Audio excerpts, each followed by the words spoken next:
Hi, good morning, Chargers. Hopefully everyone is having a great Monday morning. We're gonna go ahead and get started on our book study. So we're gonna move on to the one and only Ivan. You should have your hard copy or your online version. For the purposes of this video, I'm gonna go ahead and continue the video from where we left off last time, which was from the chapter titled Guessing. Okay, so that's where we left off. I'm just going to go ahead and brief on it again, and then we're going to move on to the other chapters. So let's go ahead and pick it up where we left off. Guessing.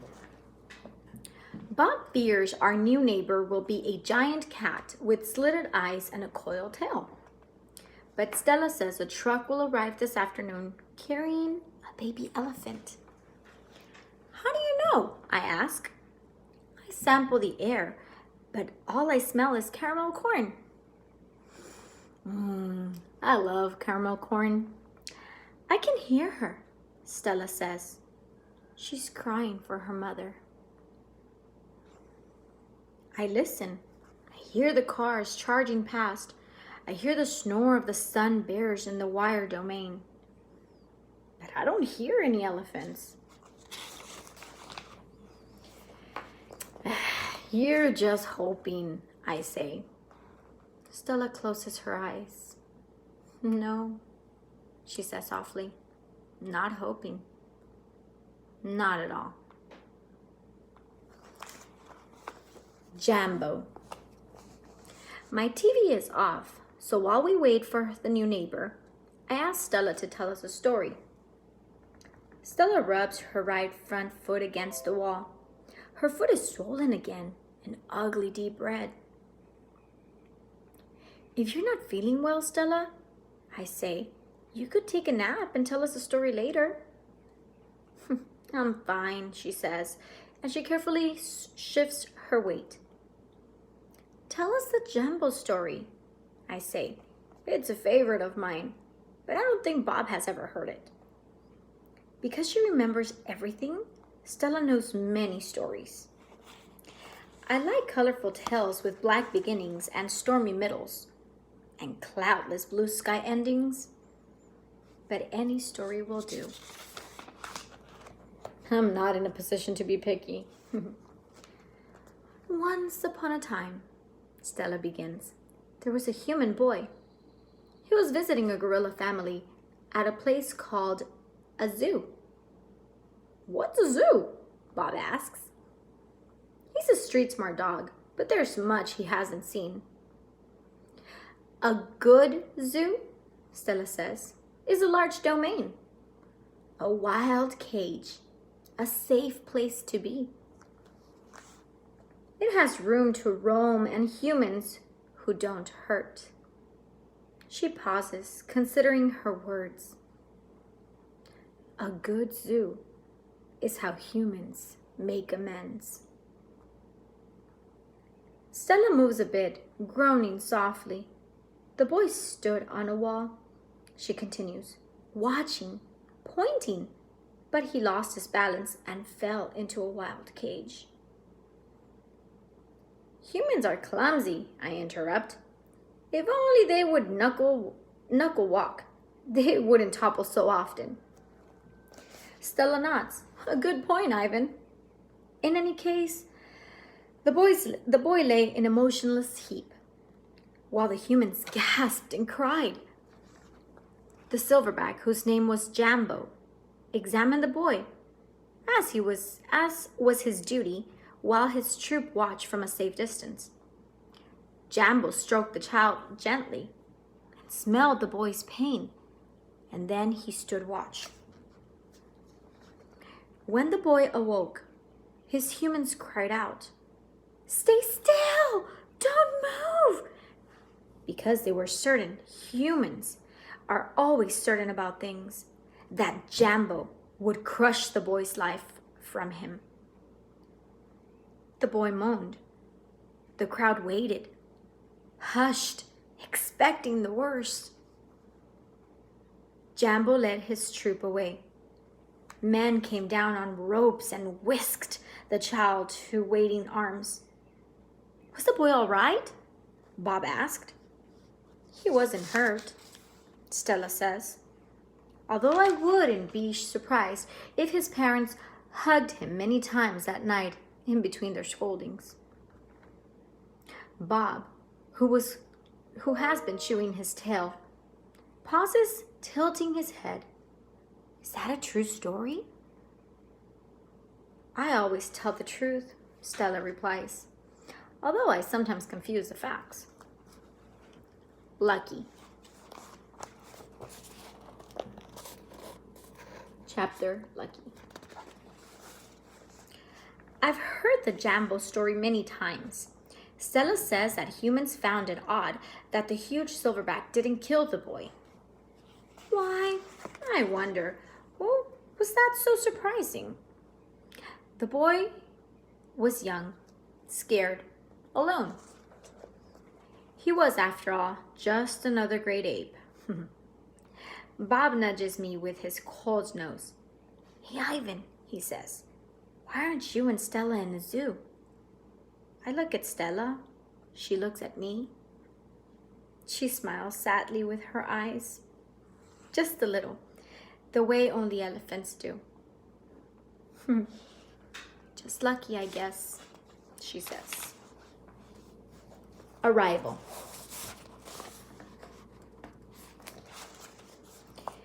The new neighbor arrives after the 4 o'clock show.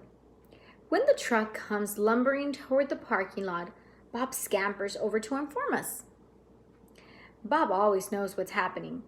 He's a useful friend to have, especially when you can't leave your domain. With a groan, Mac lifts the sliding metal door near the food court, the place where deliveries are made. A big white truck is backing up to the door, belching smoke. When the driver opens the truck, I know that Stella is right. A baby elephant is inside. I see her trunk poking out from the blackness. I'm glad for Stella, but when I glance at her, I see she is not glad at all. Stand back, everyone, Mac yells. We've got a new arrival. This is Ruby, folks. 600 pounds of fun to save our sorry butts. This gal is gonna sell us some tickets. Mac and 2 men climb into the black cave of the truck. We hear noise, scuffling, a word Mac uses when he's angry. Ruby makes a noise too, like one of the little trumpets they sell at the gift store. Move, Mac says, but still there is no Ruby. Move, he says again. We haven't got all day. Inside her domain, Stella paces as much as she's able. 2 steps one way, 2 steps the other. She slaps her trunk against rusty metal bars. She grumbles. Stella, I ask, did you hear the baby? Stella mutters something under her breath, a word she uses when she's angry. Relax, Stella, I say. It will be okay. Ivan, Stella says, it will never, ever be okay. And I know enough to stop talking. Stella helps. Next chapter. The men are still yelling. Some of the yelling is at each other, but most of it is at Ruby. We hear scrambling, pounding, shifting. The side of the truck shudders. I'm starting to like this elephant, Bob whispers. I'm getting the big one, Mac says. Maybe she can coax the stupid brat out of the truck. Mac opens Stella's door. Come on, girl, he urges. He unties the rope attached to the floorbolt. Stella pushes past Mac, nearly knocking him over. She rushes as best she can, limping heavily toward the open back door of the truck. She catches her swollen foot on the edge of the ramp and winces. Blood trickles down. Halfway up the ramp, she pauses. The noise as the truck stops. Ruby falls silent. Slowly, Stella makes her way up the rest of the ramp. It groans under her weight. I can tell how much she is hurting by the awkward way she moves. At the top of the incline, she stops. She pokes her trunk into the emptiness. We wait. The tiny gray trunk appears again. Shyly, she reaches out, tasting the air. Stella curls her own trunk around the baby's. They make soft rumbling noise. We wait some more. A hush falls over the entire big top mall. Thud, thud. Step, step, pause. Step, step, pause. And there she is, so small she can fit underneath Stella with room to spare. Her skin sags, and she sways unsteadily as she makes her way down the ramp. Not the greatest specimen, Max says, but I got her cheap from this bankrupt circus out west. They had her shipped over from Africa. Only had her a month before they went bust. He gestures towards Ruby. Thing is, people love babies, baby elephants, baby gorillas. Heck, give me a baby alligator and I could make a killing. Stella ushers Ruby toward her domain. Mac and the two men follow. At Stella's door, Ruby hesitates. Mac gives Ruby a shove, but she doesn't budge. Doggone it! Get a clue, Ruby, he mutters, but Ruby isn't moving, and neither is Stella. Mac grabs a broom. He races it. Instantly, Stella steps in front of Ruby to shield her. Get in the cage, both of you, Mac shouts. Stella stares at Mac, considering. Gently but firmly, using her trunk, she nudges Ruby into her domain. Only then does Stella enter. Mac slams the door shut with a clang. I see two trunks entwined. I hear Stella whispering. Poor kid, says Bob.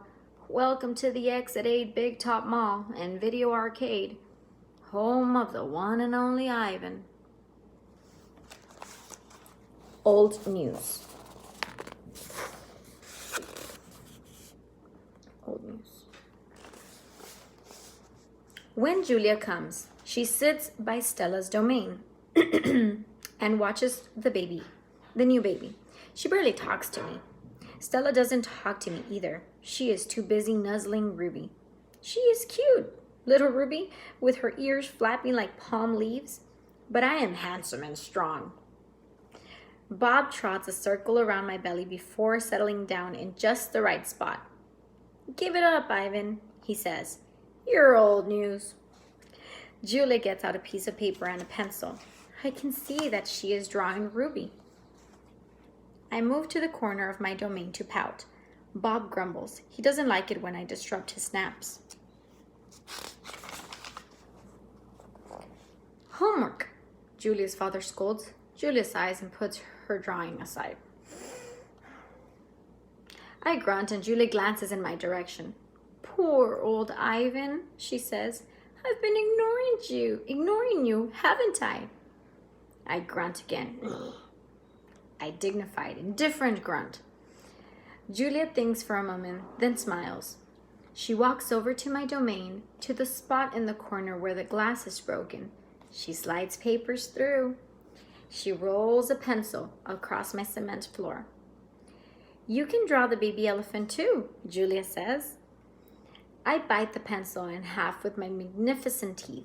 Then I eat some paper. Tricks.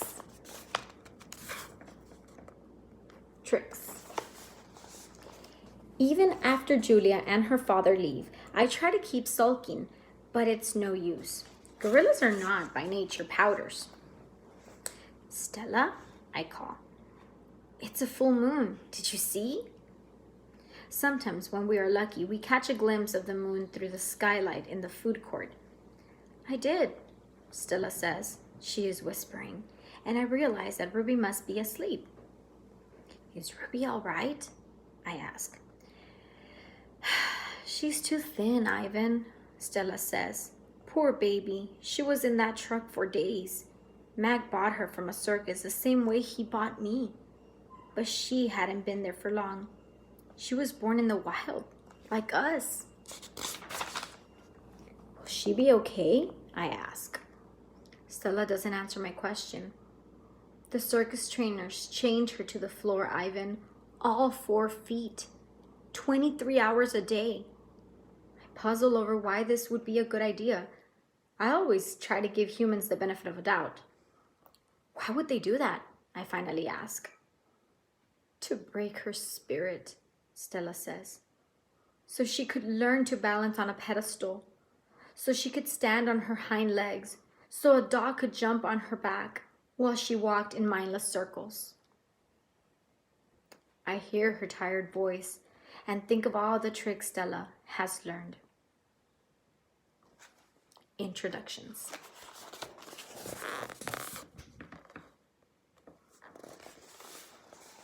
When I awake the next morning, I see a little trunk poking out between the bars of Stella's domain. Hello, says a small, clear voice. I'm Ruby. She waves her trunk. Hello, I say. I'm Ivan. Are you a monkey? Ruby asks.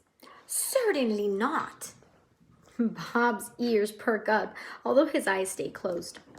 He's a gorilla, he says. And I am a dog of uncertain heritage. Why did the dog climb your tummy? Ruby asks. Because it's there, Bob murmurs. Is Stella awake? I ask. Aunt Stella's asleep, Ruby says. Her foot is hurting, I think. Ruby turns her head. Her eyes are like Stella's, black and long-lashed, bottomless lakes fringed by tall grass. When is breakfast? She asks. Soon, I say, when the mall opens and the workers come. Where? Ruby twists her head in the other direction. Where are the other elephants? It's just you and Stella, I say, and for some reason, I feel we have let her down. Are there more of you? No, I say, at that moment. Ruby picks up a piece of hay and considers it. Do you have a mom and a dad? Well, I used to. Everyone has parents, Bob explains. It's unavoidable. Before the circus, I used to live with my mom and my aunts and my sisters and my cousins, Ruby says. She drops the hay, picks it up, twirls it. They're dead. I don't know what to say. I am not really enjoying this conversation, but I can see that Ruby isn't done talking. To be polite, I say, I'm sorry to hear that, Ruby. Humans killed them, she says. Who else? Bob asks. And we all fall silent. And this will be the end of part 3 of The One and Only Ivan.